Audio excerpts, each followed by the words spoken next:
مساء الخير على اجمل متابعين في الدنيا، يا رب تكونوا بالف خير.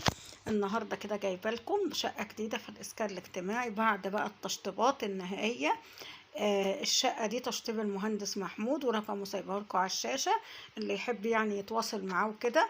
هم مغيرين باب الشقه وعاملين كده باب مصفح. شكله جميل جدا.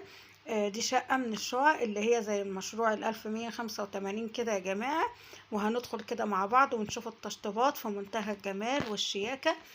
هنا كده يا جماعة عاملين ألوان فاتحة. طبعا هنا الريسبشن بيبقى كله مساحة واحدة زي ما قلت لكم. وعاملين كده جبسن بورد، وعاملين إضاءات في السقف جميلة جدا. عاملين كده ليدات، وعاملين كده سبوتات، وحاطين كده نجفتين في النص شكلهم جميل جدا زي ما انتوا شايفين. وعامل كده الوان فاتحه ومبهجه. هو رقم يا جماعه على الشاشه، اللي يحب بقى يتواصل مع المهندس محمود. ارقام التليفونات بتاعه على الشاشه زي ما انتوا شايفين كده.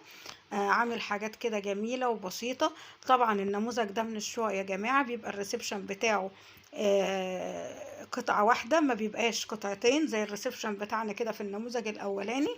بتبقى القطعه اللي عند الباب اكبر من القطعة اللي عند البلكونة.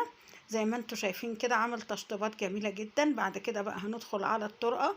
النموذج ده بتبقى مساحة الطرقة صغيرة والمطبخ صغير والتويلت. هنا كده شال باب المطبخ وعمل توسعات، ولغى خالص السيراميك بتاع مطبخ الإسكان.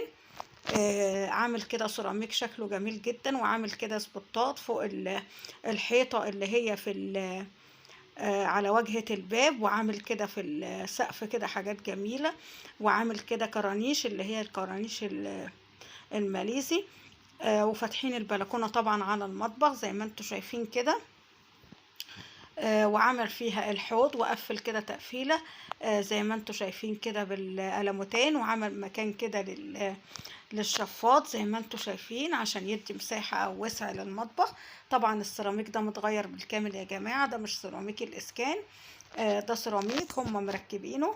بعد كده هنخش على التويلت برضو مغير في سيراميك الاسكان برضو. وعامل كده بانيو، البانيو ده تقريبا بيبقى 1.20 متر. وعامل ارفف كده فوق الحوض، ومغير كل حاجة في التويلت زي ما انتوا شايفين كده يا جماعة. ومغير برضو في الابواب، وعامل كده دهانات شكلها جميل جدا زي ما انتوا شايفين. عاملين ديكورات حلوة يا جماعة وبسيطة وجميلة. بعد كده هندخل على أول غرفة.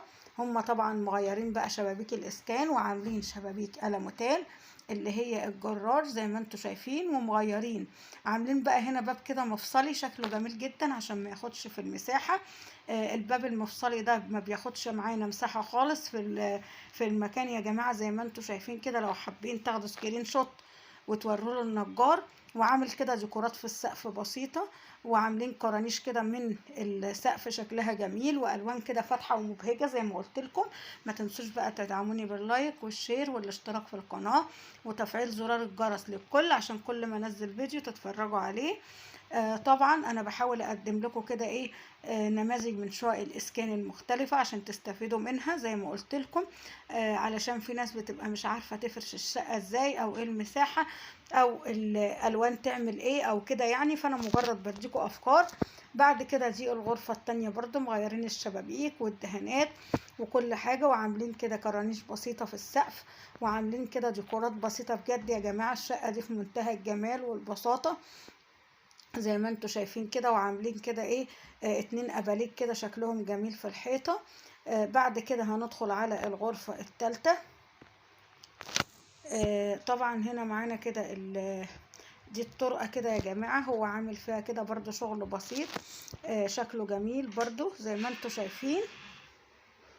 زي ما انتوا شايفين كده، وحاطين فيها حاجات بسيطة زي ما شايفين مع بعض كده. فديكورات جميلة وسهلة وبسيطة زي ما انتوا شايفين. بجد انا بحاول اقدم لكم كده حاجات اللي هي تخص شقق الاسكان من التشطيب والتوضيب والفرش. دي كده الغرفة الثالثة برضو عاملين فيها شغل كده بسيط وجميل زي ما انتوا شايفين كده. في منتهى الجمال والبساطة زي ما احنا شايفين كده. وبرضه مغيرين شبابيك الاسكان وعاملينها الموتيل زي ما انتم شايفين كده. ورقم المهندس محمود على الشاشة لو حبيتوا يعني تتواصلوا معاه وكده. بعد كده خرجنا تاني على الريسبشن زي ما انتم شايفين. بحبكم جدا يا اجمل متابعين في الدنيا. باي باي.